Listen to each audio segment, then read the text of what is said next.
What is up, guys? Welcome, fuck me, this fucking thing. What is up, guys? Welcome back to Think Shank. We are coming in game one of the Minnesota Timberwolves and Oklahoma City Thunder Conference Finals in the Western Conference. And yeah, we need to talk about a few things coming out of this game. I'm going to keep it really short. But first, thank you again for watching, and it means the world. Hit head on the entire grifting thing with Shai Gilgeous. He finishes with his prosaic 31 points, 5 rebounds, 9 assists, 3 steals, only 37% shooting. Took 27 shots, made 10 of them, no threes, and then makes 11 of 14 free throws. If you're watching this video, I am sure you are more than well aware of the actual footage of some of Shai's calls. The way that I view it at this point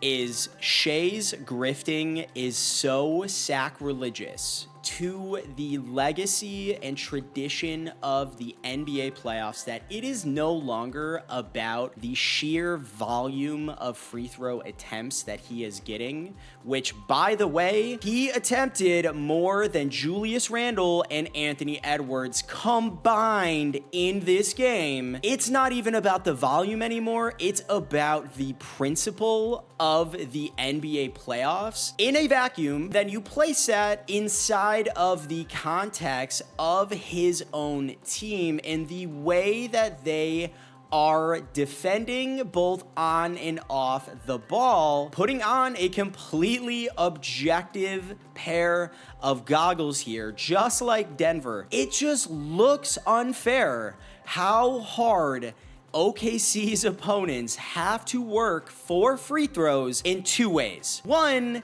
the sheer level and ferocity of the contact that is inducing the actual foul call, then all of the other contact in lead up to it, and most of the time in lead up to none of it. Certain players are gonna get a better whistle than others. Retired players love to talk about it on podcasts. It's a well-known commodity, but the sheer contrast in the types of calls that Shai Gilgeous is getting for himself primarily by operating as a human slinky and throwing his fucking carcass all over the court like a fucking chipmunk on Interstate 5 going through Southern California all the way up through Washington. It's really conjuring a lot of disdain for this team and SGA as a player.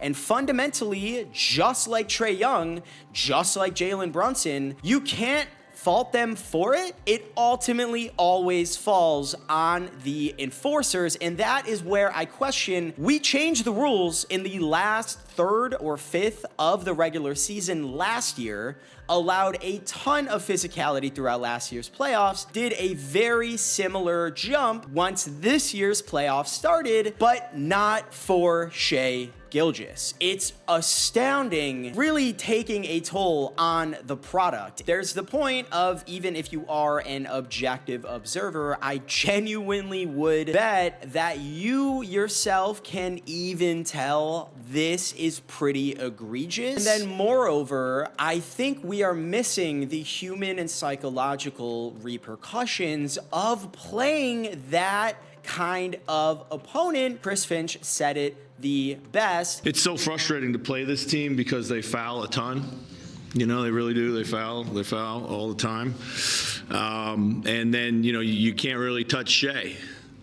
And it's a very frustrating thing, and it takes a lot of mental toughness to try to play through it. And, you know, we just eventually were able to get downhill and force the issue ourselves, and we're rewarded for it. They foul and hack and grab and claw the absolute piss out of you, but you can't touch Shai. The psychological impact of that in dictating the actual outcome and decision making in the game, especially when The superstar on the opposing team is 23 years old, an additive advantage because the level of frustration is out of control. And when enough people can get on the side of the guy getting frustrated, I just don't really know who we're selling this product to anymore. And you see it at the start of the third quarter, less than 50 seconds into the period, Ant gets his third personal foul, hovering over SGA with a demonic smile on his face, knowing and watching SGA throwing his body like a crash test dummy after marginal contact, trying his absolute best to draw the foul on Ant. Ant's obviously trying to get in his head. He is imbuing quite a bit of physicality onto him, and sure, when you are standing over the MVP at home like a possessed child in a horror movie, they probably think to themselves, yeah, we don't need this escalating. It's not plain numerical impact of points in and points out. Ant gets in foul trouble because SGA can't get touched.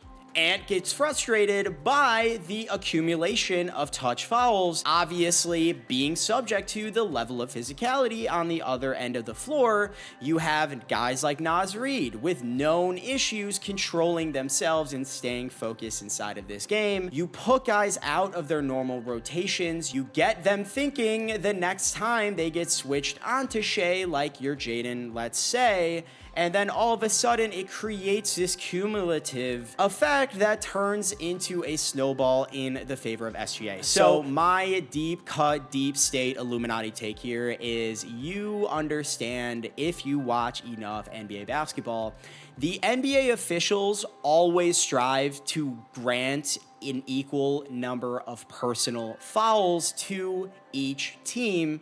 If you look at the actual comparative box scores, you will see, generally speaking, almost an identical number most games. They don't always necessarily amount to an equal number of free throw attempts because shooting fouls are lumped into personal fouls, but personal fouls don't have to be shooting fouls. So I think based on the distribution of the Thunder and really how they play, SGA goes 11 for 14 from the line. Jalen Williams, Chet, and Isaiah Joe are tied for second place with each only attempting 4. The referees are smart enough to realize that offering such a lopsided number of free throws is so egregious and worthy of outright vitriol that they're clearly not gonna mess with the game that way.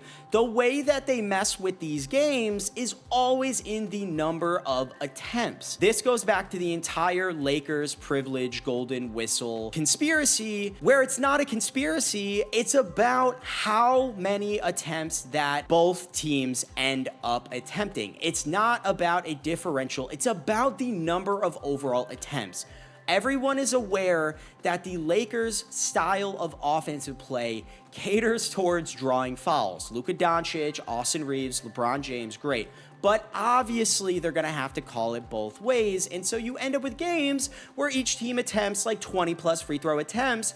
But if you are playing the Wolves or the Thunder, let's say, they don't really bank on a lot of free throws. So you're inherently catering the style of play towards a singular team that, again, relies on it. And this is my point, is I genuinely believe that SGA is getting so many of these calls because somebody on Oklahoma City has to. You have Julius Randle bodying the absolute piss out of anybody near the rim, ends up getting 5 of 6, and is gonna be doing the same thing even on that bum ankle. And so you already have a dichotomy of two players that are going to be instigating this level of contact. But then you go to the Thunder, and then it's Jalen Williams, and I'm sorry, J-Dub is fantastic. And he even said over the summer on a podcast that I can't remember, one of his points of emphasis was getting to the free throw line. He doesn't do that. He actively avoids fucking contact, and he's really, really special and talented at doing that and still finishing, making absurdly tough gliding flip shots, off-footed jumping shit, whatever. Chet, for all of his size and length, weighs as much as I do, so pretty much the same thing. And who else on this Oklahoma City team is actually going to be going downhill? Test my theory for me, track it throughout the game, the number of personal fouls in play, and you will be astounded by how often you see seemingly random titty-ass touch fouls get called specifically late in the quarters, which I believe, again, to close out this half, SGA dives in for another touch foul with like 0.6 seconds left, and I swear to God, it's because he knows exactly what I'm talking about. It's essentially like they need to be keeping the pace of personal fouls at even odds, and he knows exactly when to hit the Jets and put them in a bind to make that call. In a weird way, it's almost doing the referees a favor. I swear to fucking God, watch out for it. And so if, quote, tonight's whistle can vary, similar to the Lakers' dilemma of somehow every time they play, both teams end up miraculously taking 20 plus attempts. How about this? Can we please get a game where both teams shoot 10 attempts at the stripe? Because honestly, that would feel really fucking refreshing and honestly vindicating for this sport. Back to my original take here, it's about the principle of the playoffs. Just because one team is undersized and just because another team is bigger and they are playing to their strength of leveraging their physicality, and just because you don't want to be called out for a free throw discrepancy conspiracy against an undersized team, that doesn't give you the right to allow a singular player, MVP candidate or not, such an egregious advantage at these calls. It is vastly too impactful to the flow, the rotations, the psyche and psychological warfare in these matchups that it's borderline irresponsible to be awarding these types of plays when the Thunder are instigating double, if not triple, the amount of contact on a fucking box out. It's exhaustingly frustrating,